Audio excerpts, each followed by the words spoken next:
Geceleri çağnap turgan yulduzum, can cananım azizem.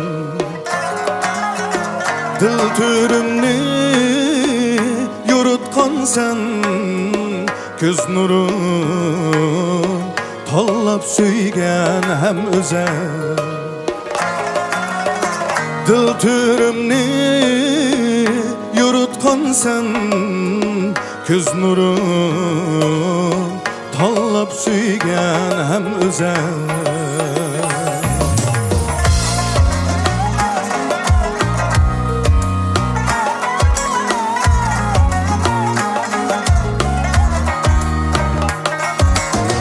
Hak süygündür hayatımның mənisi, her küyümde küyleymen. Çimenledim tanlap özgen yalğızım, qarab sana kanmayman. Hiç birisiga yar bulmagan bu könglim, başka birisini suymazman. Sen fakatla hayatımның mənisi, hergiz senden tanmayman.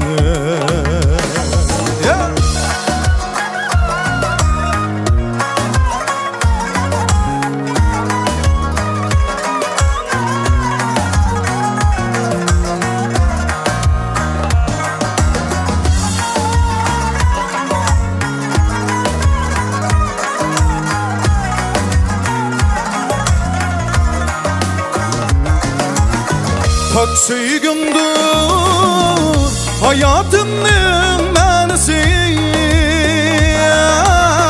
her küyümde küyleymen. Çimenledin tanlap özgen yalğızım, qarab sana kanmayman. Hiç birisiga yar bulmagan bu könglim, başka birisini suymazman.